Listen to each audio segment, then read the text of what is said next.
السلام عليكم. شلونكم؟ اخباركم؟ ان شاء الله بخير، ان شاء الله زينين. راح اسوي لكم شرح كيف ننشر رابط على الجوجل، يعني رابط اسم شات على الجوجل. تمام. اول شي هنا حروف بالانجليش بهذا بيج عبارة مثلا 5 ارقام 6 اخليه، وبعدين اضيف ويا مثل ارقام 2، وكل شوي اغير الاسم واغير الرقم حتى انه يثبت هذا الاسم. يعني هذا شلون يصير معرف؟ لازم معرف كل شوي يتبدل. تمام. اول شي المقترح هذا ما راح يظهر بالبحث، بس يكون بالمقترحات شات العراق، شات العراق، دردشة العراق،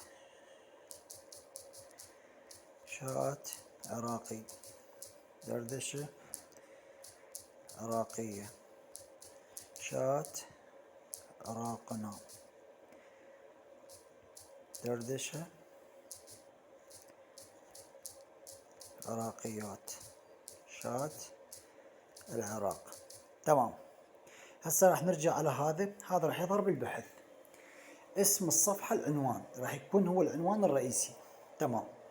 شات العراق الرئيسي، العراق. نرجع نخلي فاصل، انا اشوف هذا الفاصل افضل شيء. تمام. اسوي مسافة شوي، دردشة العراق، اسوي دردشة العراق. تمام. فاصل،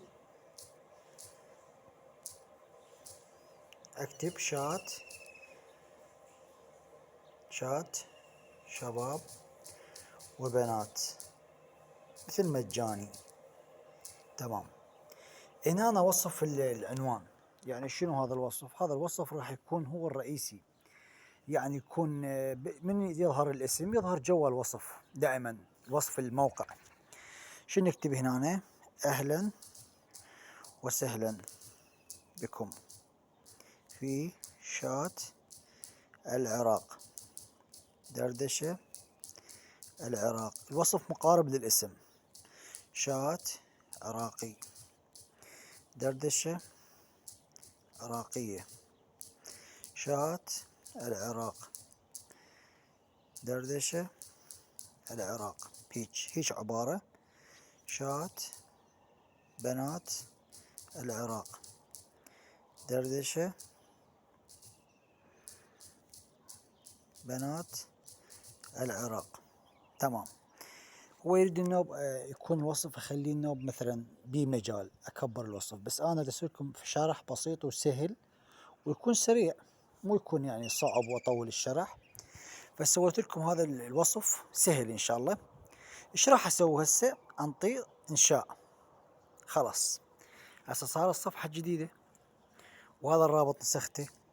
لازم تنطون الرابط ارفعه على الجوجل.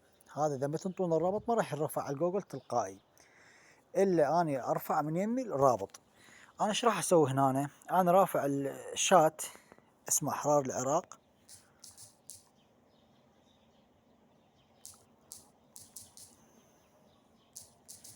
شات احرار العراق انا رافعه، وصاعد خيار الاول. يعني كل من ينشر نفس هذا الرابط اللي قدامكم، هذا الصفحة الأولى، كل واحد ينشر هيك رابط راح هو يصعد خيار أول. بس كل من ينشر رابط تجيب لي هذا الرابط حتى أرفعه على الجوجل. يعني هسه راح أعطيكم ميزة ترفعون روابط على الجوجل، بس كل واحد ينشر رابط تجيب لي الرابط مالته نفسه حتى نرفعه. وإن شاء الله كل سهل وما بي أي صعوبة، وإن شاء الله يكون سهل وحلو عليكم، وتحياتي لكم.